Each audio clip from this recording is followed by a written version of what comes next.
Just a little bit of review before we read through the text we're going to look at. We saw on day one that God created time, He created heaven, He created earth, and He created light. Then on the second day, He formed the earth into the form, the sphere that it is now, and He created a firmament of the atmosphere that we live in, and below that and above that was water of some sort, liquid water below, and more than likely water vapor above that firmament, which, by the way, would have acted as more like a greenhouse to the original earth before the flood. Then on the third day, we saw that God separated the land. He took remember, the earth had been without form and void, and so now He's taken that all the elements that would have been the solid materials that were mixed in with the water, and now He's separating them. He's creating the dry land, which is not only underneath the water in the crust of the earth, but also comes above it and is the land on which we live. So He separated the land, called it earth.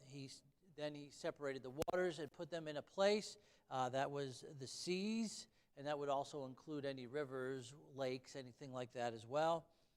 And then we also saw that on the third day He created all the vegetation, all the food for the animals and for the man that He was intending to put on this earth. Remember, He's preparing this world for the ultimate goal of this world, which was to put men on it who He could have fellowship with. And we also noticed that He created a fiery center. So there was a heat element underneath the crust. We know is molten rock, and there's a core, and it's fire under there, hot under there. So these are the things that we have seen done so far. And today we're going to be looking at day 4, day 5, and part of day 6. We're going to, hopefully, we'll get through it all, but we're going to be talking about the creation of heavenly bodies and earthly creatures, but not man, of course. We're going to save him for next time. So let's read verses 14 through 19, first of all, and we're going to look at the heavenly bodies that God created now. So verse 14 of Genesis 1 says, And God said, Let there be lights in the firmament of the heaven to divide the day from the night, and let them be for signs and for seasons and for days and years. And let them be for lights in the firmament of the heaven, to give light upon the earth. And it was so. And God made 2 great lights, the greater light to rule the day, and the lesser light to rule the night. He made the stars also. And God set them in the firmament of the heaven to give light upon the earth, and to rule over the day and over the night, and to divide the light from the darkness. And God saw that it was good. And the evening and the morning were the 4th day. So this is our 4th day. Now, the word lights here, where He says, And God said, Let there be lights in the firmament, is different from verse 3, where it says light. God said, Let there be light.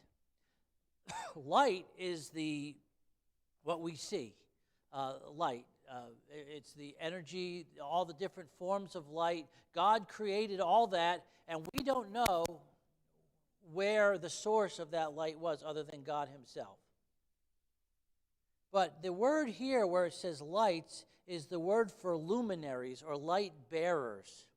So God has taken this light from whatever source it was shining from before and is now relegating it to these light bearers.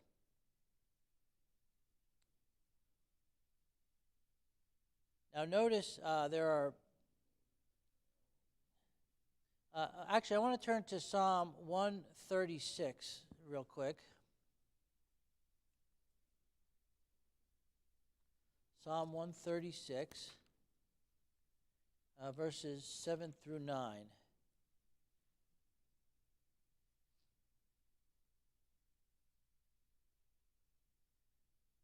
Now, this is a psalm of praise and thanksgiving. And each if you ever notice this, each verse of this ends with "For His mercy endureth forever." Very much probably in the Hebrew worship, this would have been sort of an antiphonal psalm that was sung, where one group or maybe just the leader would sing, for example, verse 1, "Oh, give thanks unto the Lord, for He is good," and there would be a response, "For His mercy endureth forever." Call and response type of thing. That's probably what it was like. We don't know for sure, but considering the fact that every verse ends the exact same way, would lead you to believe that. And then it talks in verse 4 about "to Him that doeth great wonders." Verse 5, "To Him by wisdom made the heavens, to Him that stretched out the earth above the waters." And each time, "For His mercy endureth forever." So he's talking here about creation. And in verse 7 it says, "To Him that made great lights, for His mercy endureth forever. The sun to rule by day, for His mercy endureth forever. The moon and the stars to rule by night, for His mercy endureth forever." So even here in this psalm, in recognizing God's creation, they're recognizing the fact that God made these light bearers, these luminaries, the sun, the moon, the stars, all of them were created by God to give light to this earth in some way, shape, or form. The sun to rule the day, the moon to rule by night, and then the stars are up there to give lights as well. And we're going to talk about that in a moment. So the first thing, as we go back, first of all, it talks about the sun, which was to rule by day. Turn over to Psalm 19.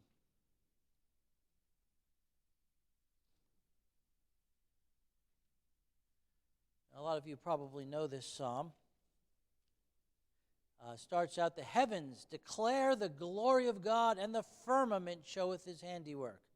So notice, when we look through the firmament into the heavens, the heaven of the firmament and the heaven that is beyond, the second heaven as we call it, the universe, it all shows the handiwork of God.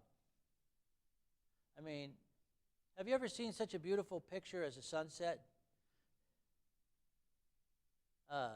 Every once in a while, I'll just be looking out the window or driving down the street, and you see all these different colors, and sometimes you see like the gray cloud going through the midst of the colors, and sometimes all those clouds are lit up, and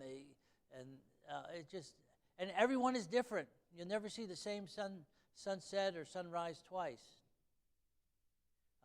Amazing. It says, "Day unto day uttereth speech, and night unto night showeth knowledge." Whether it's said during the day or during the night, you look out at the heavens and you can't just help. There's somebody who made that. There's a God who made that. Now, some people deny that. But the Bible says, "The fool hath said in his heart, there is no God." They may be wise in this world, but God has made foolish the wisdom of this world. It says, "There is no speech nor language where their voice is not heard." No matter where you go, everybody can look at the heavens and see the glory of God. "Their line has gone out through all the earth, and their words to the end of the world." And then he says this, "In them hath He set a tabernacle for the sun, which is as a bridegroom coming out of his chamber, and rejoiceth as a strong man to run a race.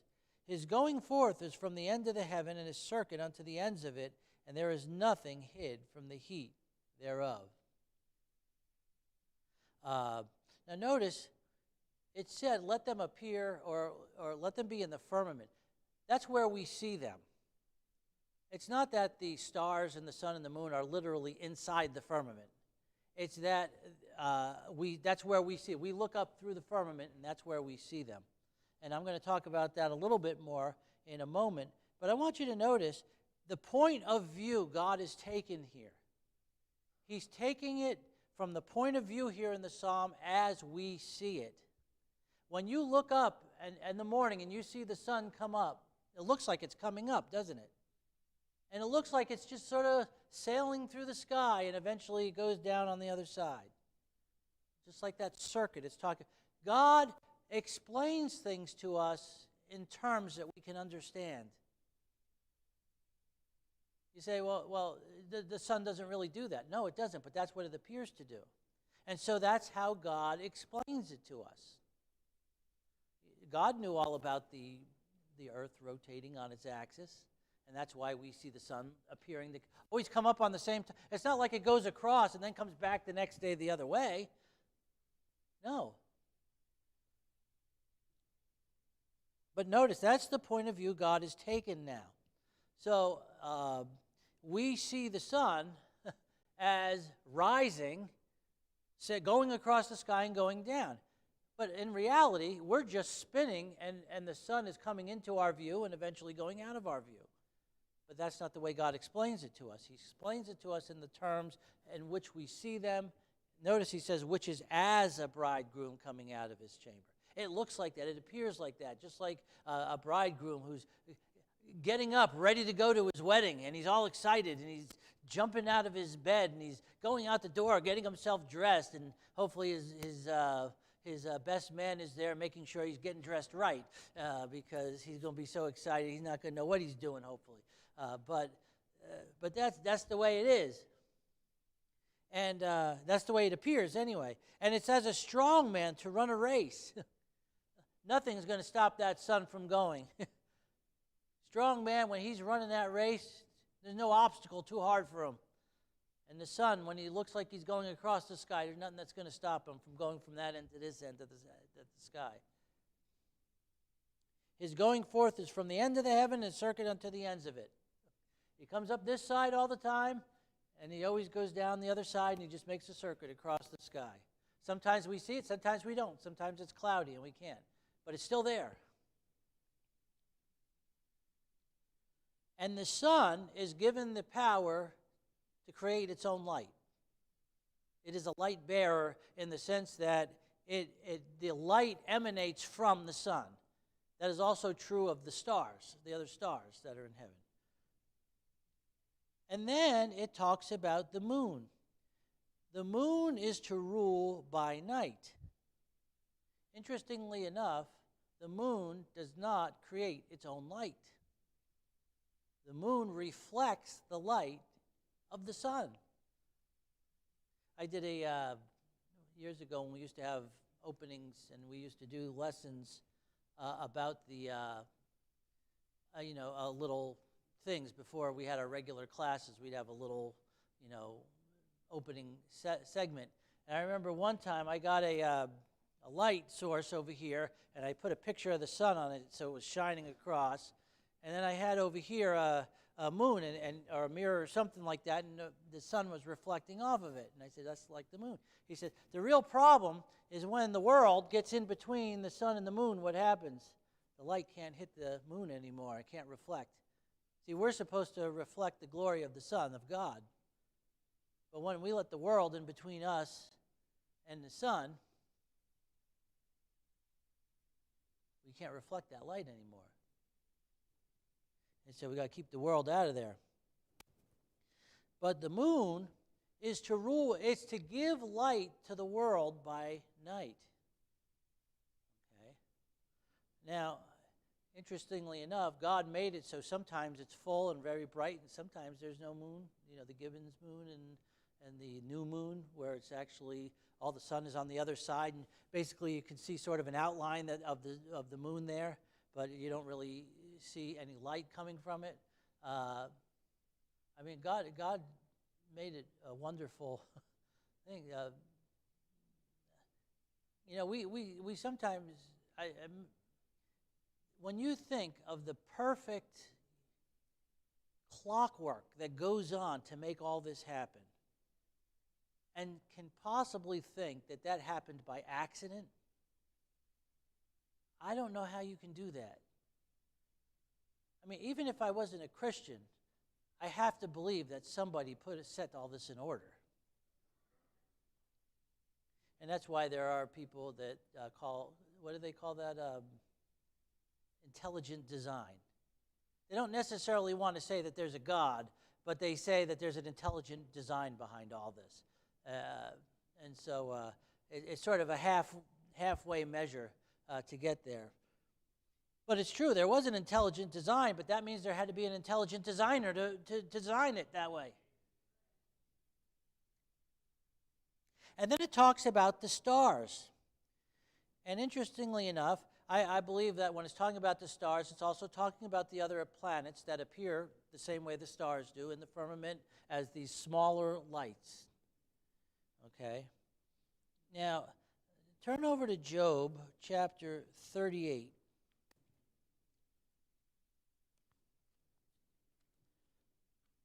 Job 38.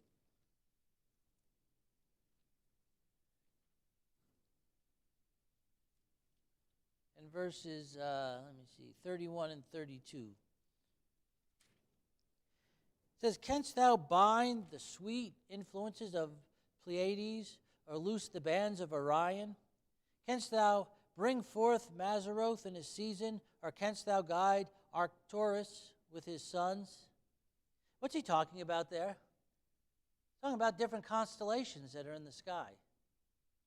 And then if you go to Amos chapter 5 and verse 8,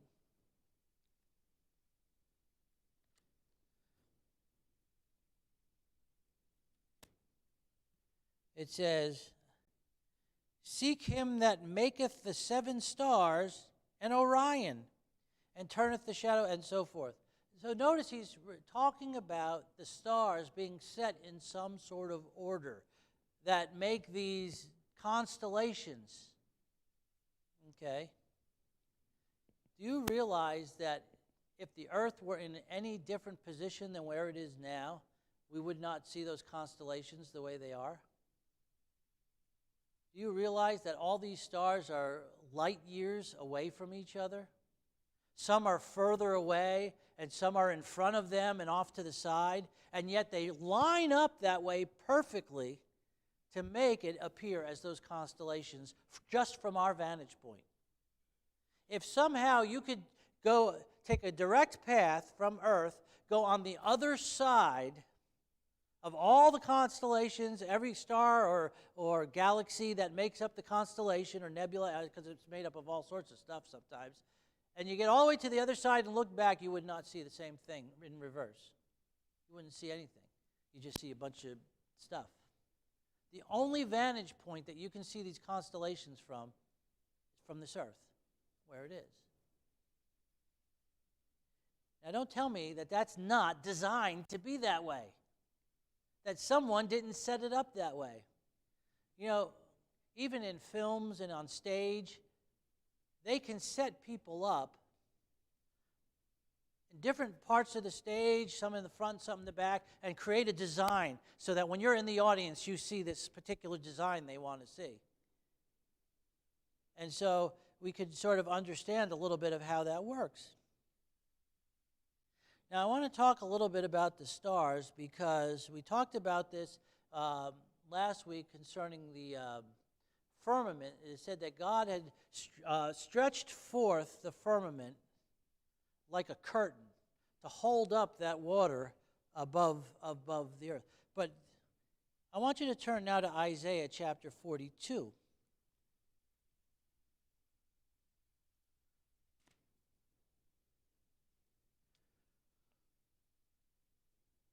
And this, if people would just believe what the Word of God says, it would dissolve all the doubts that there are. Remember, what was it? Belshazzar said to Daniel, "I heard that thou can dissolve doubts." Why? Because he gave him the Word of God. That's why. They just believe God. But in Isaiah 42 and verse 5,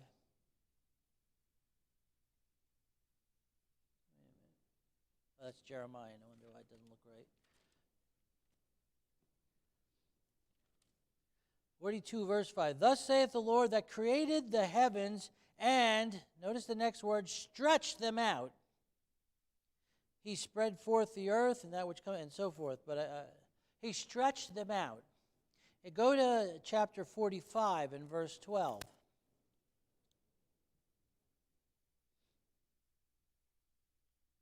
It says again, I have made the earth and created man upon it.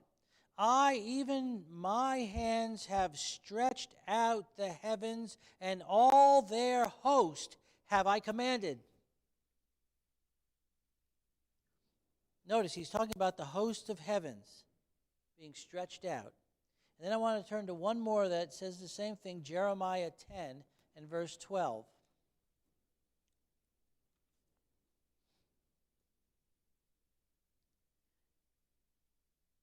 It says, He hath made the earth by his power.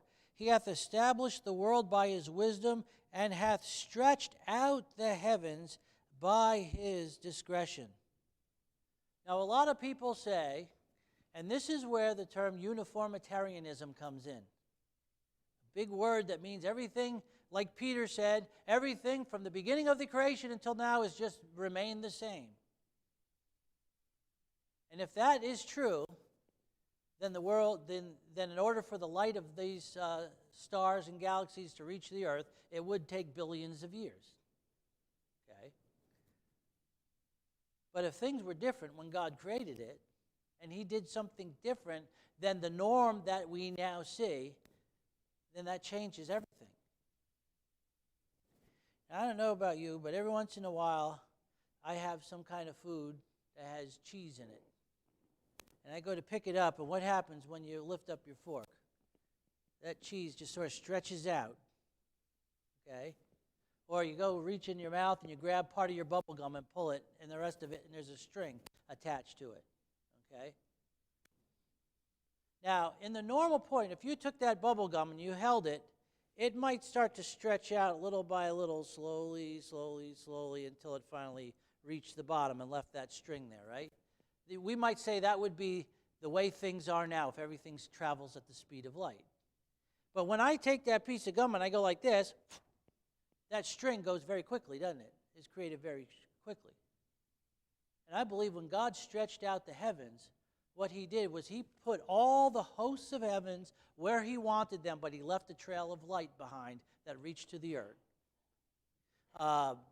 Someone else, Pastor Jury, once said in one of our classes, he created the earth with apparent age. It looks like that light that came from that star is billions of years old. It appears that way, but what God did was he stretched that light out so that it was already reaching the earth from the time he created it, so that it could be seen in the firmament of this earth immediately. Because that's how God made it. You see, nothing is too hard for God. He's the creator. And when we wrap our heads around the fact that we can't understand God, how great he is, how mighty he is, and how minuscule everything is compared to God himself. I mean, we look at the world, the universe, say it's billions. We don't even know how far it goes. And yet for God, it's just like, it's right there. It's just like a little construction set that he's set in front of him, and he can just do whatever he wants with it. Because God is bigger than anything he created. And so you can take that, or if you don't want to believe that, that's fine. If you want to continue to believe that everything is billions of years old, you can do that. But one day, God's going to show you that you were wrong. I have no problem believing that a God who could create everything in the first place can't make a way for the light of a distant star to reach us immediately. So there's no problem there. Now, these are the lights, the sun, the moon, and the stars. And again, I believe the stars would include all the planets that we can see as well. Now, remember, when he began, he started with this void, empty and void thing at the beginning, which he molded into this earth. And now he's creating these luminaries, these lights, these light bearers that are going to produce light that can be seen from the earth, and they are going to appear in the firmament. They're going to be able to be seen through the firmament. What does that tell us about the water vapor above the earth that was there at the time? It could be seen through. Today, what happens when water vapor is up in the sky? It forms a cloud, and what happens? You can't see through that cloud. That means the water vapor that was above the atmosphere It's not the same as what's in the atmosphere. It's above the atmosphere. That water vapor that was around the earth was able to be seen through so that you could actually see out into the heavens. Now, in the time of Noah, God's going to open up the heavens, and he's going to release all that water. And now, instead of having a water vapor canopy around the earth like we did before, then we will actually have an atmosphere that ends with, I believe it's an ozone layer, and the layer out there and it gets thinner and thinner as you go up and so forth, all those types of things. That happened after the flood. Now, what was the purpose of these lights? Again, let's turn to Jeremiah 31 and verse 35 before we go back to our text. 31:35 of Jeremiah.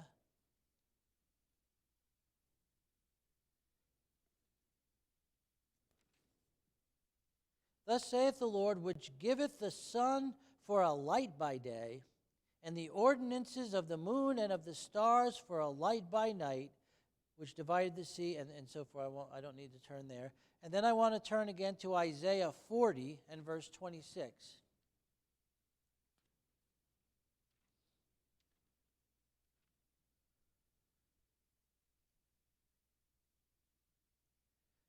It says, lift up your eyes on high, and behold who hath created these things, that bringeth out their hosts by number. He calleth them by names, by the greatness of his might, for that he is strong in power, not one faileth. Now it's interesting, he's talking about the creation here again. He created these things, and he's talking about the host, the heavenly host. And it says he calleth them by name. He knows every star that's out there. He's named every star that's out there, you might say. God is in control. And he had a purpose for these. The first is to give light upon the earth. If we go back to Genesis chapter 1.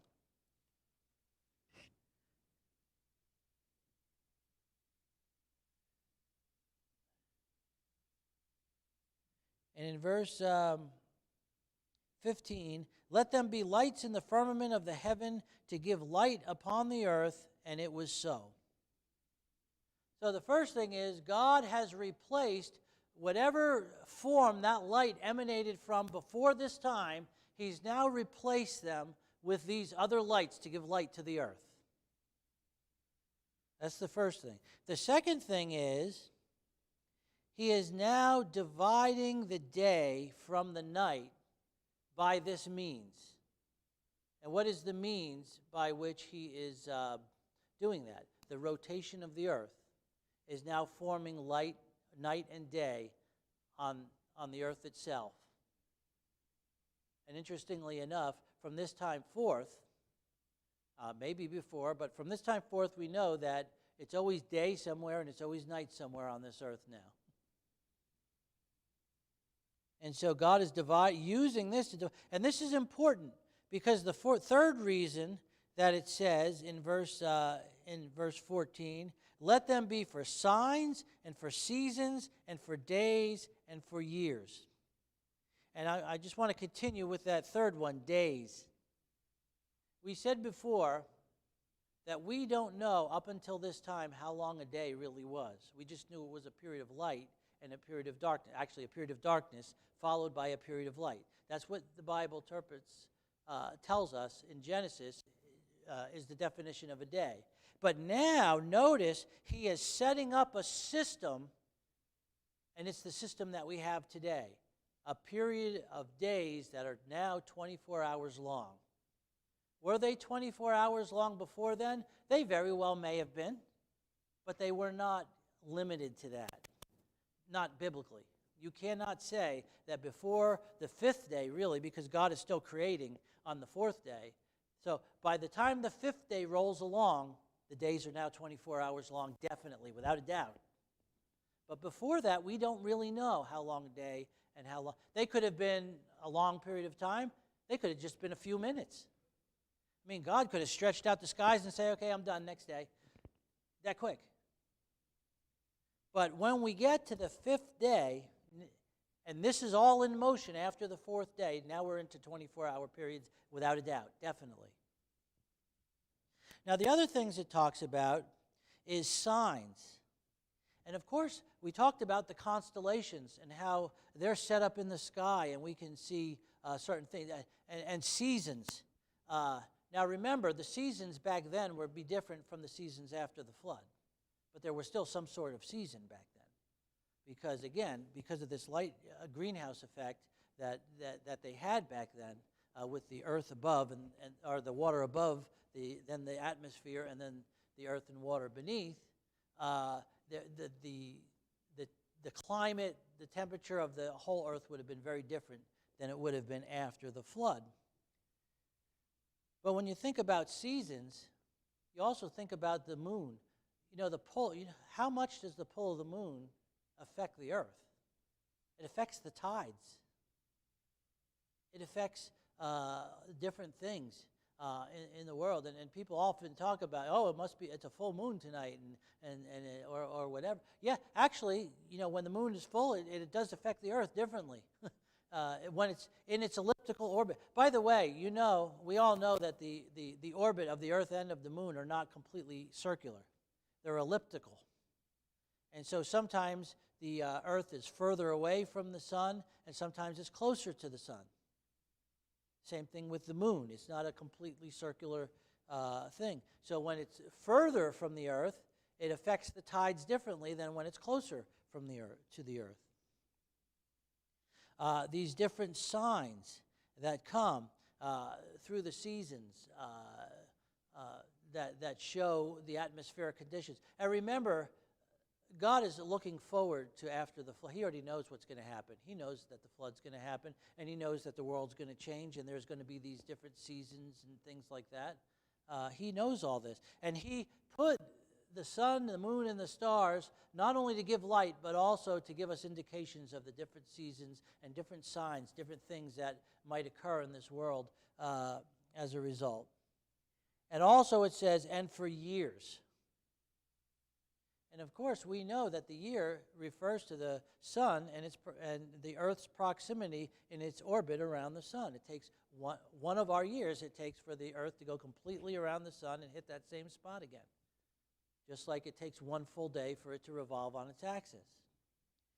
So this was God's purpose in making all these different lights to give light upon the earth, to divide the day from the night, and then to give signs, seasons, days, and years. And so now, from this point on, after God has created this, a lot of things are going to stay the same. The earth, the sun, the moon, the stars, all these things are now going to stay the same until God creates the new heaven and the new earth. At the end of the kingdom period, when he burns up this old universe and he's going to make a new universe, a new heaven and a new earth. So this is day 4. And notice it says, again, in verse 12, verse 18, and God, at the end, and God saw that it was good. Every time God makes something, he always says it is good. God always makes that which is good. The Bible says in James, every good and perfect gift cometh down from the Father of lights. He does that which is good. What creates the evil? We talked about it before. A departure from that which is good. That's what evil is. It's a departure from the good. Well, that brings us to the earthly creatures that God created. Day 5 begins in verse 20. And God said, let the waters bring forth abundantly the moving creature that hath life, and fowl, that they may fly above the earth in the open firmament of heaven. And God created great whales, and every living creature that moveth, which the waters brought forth abundantly, after their kind, and every winged fowl after his kind. And God saw that it was good. And God blessed them, saying, be fruitful and multiply, and fill the waters in the seas, and let the fowl multiply in the earth. And the evening and the morning were the 5th day. So on this 5th day, God creates 2 of the types of animals that are on this earth. Remember, he's already created the vegetation. He's already created the food which everybody needs. But now he's creating the animals to eat that food and to inhabit the earth. Remember in Psalm, turn over to Psalm 104 in verse 25.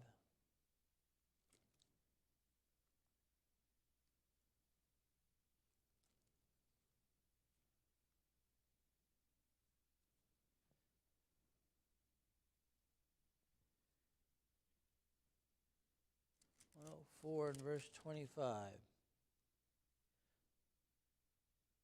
So is this great and wide sea, whereon are things creeping innumerable, both small and great beasts. Notice he talks about creeping things and small and great beasts in the waters. It talks about the Leviathan that was made to play in there in the next verse and so forth. So God, first of all, creates all aquatic life in the water. And then it says the fowl, or all flying creatures. Now, this isn't going to include flying insects.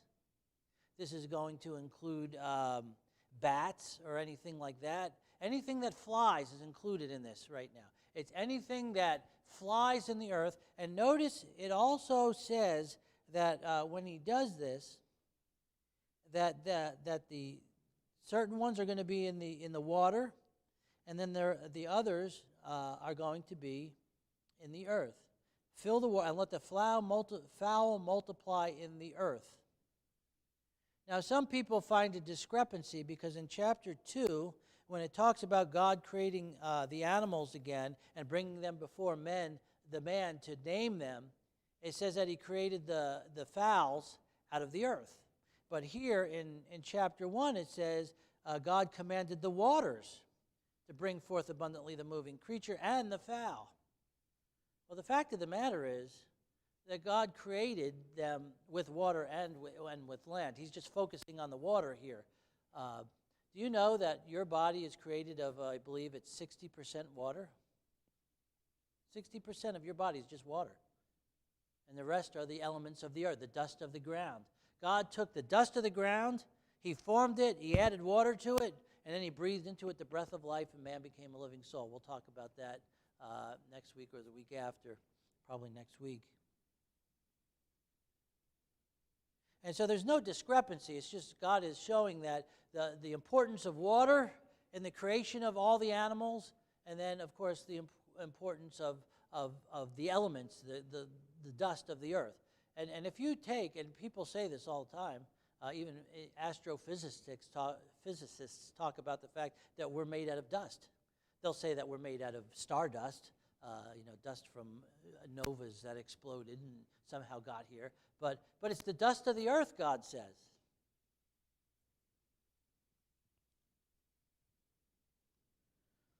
And then on day 6, and by the way, after that, he gave them a command to be fruitful, multiply, and to fill the earth and to fill the waters. And so God's idea for this world was for it to be inhabited. We talked about that before. And then on day 6, and we're only going to look at the first 2 verses here, verse 24 and 5. And God said, let the earth bring forth the living creature after his kind, the cattle and the creeping thing and the beasts of the earth after his kind. And it was so. And God made the beasts of the earth after his kind, and the cattle after their kind, and everything that creepeth upon the earth after his kind. And God saw that it was good.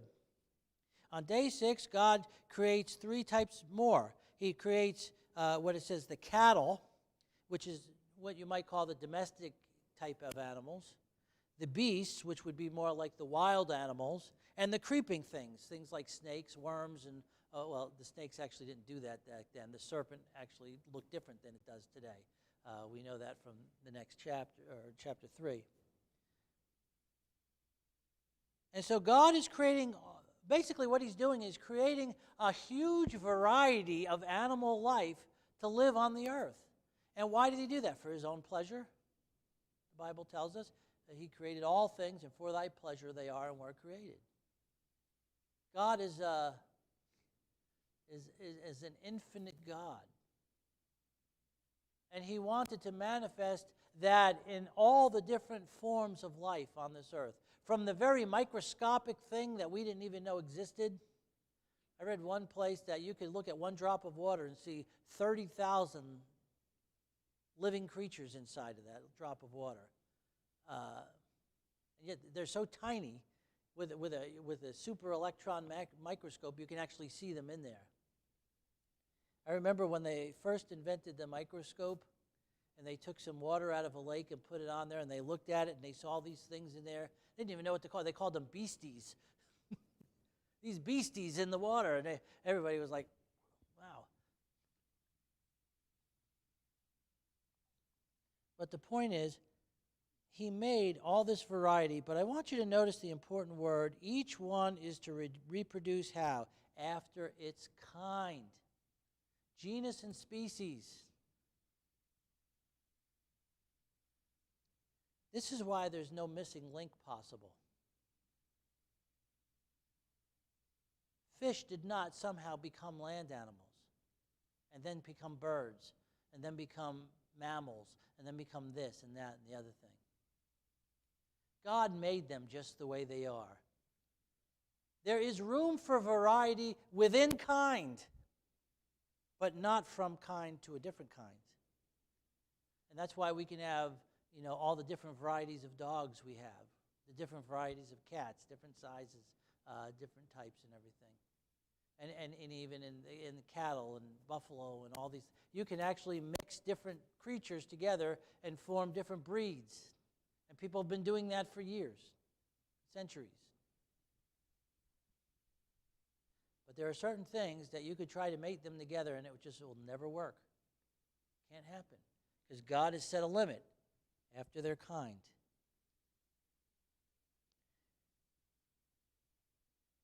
In Isaiah 45 and verse 18, as we close here,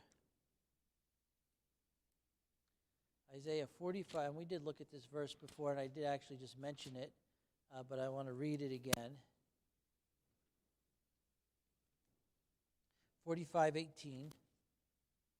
For thus saith the Lord that created the heavens, the God himself that formed the earth and made it, he hath established it, he created it not in vain, he formed it to be inhabited. I am the Lord, there is none else. When God created this earth, it was in his vision, it was in his mind. The purpose to make it was so that this world could be inhabited. Initially, by these animals, but all this is being done to put these inhabitants on the world in preparation for his ultimate creation, which is man. Now you look at man today and you say, man is a mess. How could that be God's ultimate creation? Well, when God first made man, it was good. It was very good. Problem is, God gave that man a will to choose. And he made a wrong choice. And he departed from the goodness that God made him as. But we'll get to that next time. But what we see here in God creating all these things is God's eternal purpose unfolding. And isn't it wonderful that God's just given us a glimpse? We can't understand everything that's in here. Of course we can't. But God gives us a glimpse of how he created the heaven and the earth, and the purpose that he had in creating the heaven and the earth, and the part that you and I play in it.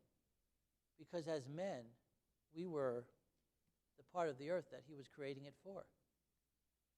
He created everything else for man. And we're going to see next week, he gives man dominion over the earth. It was a place for man to be able to shine and to have dominion. What a wonderful eternal purpose God had.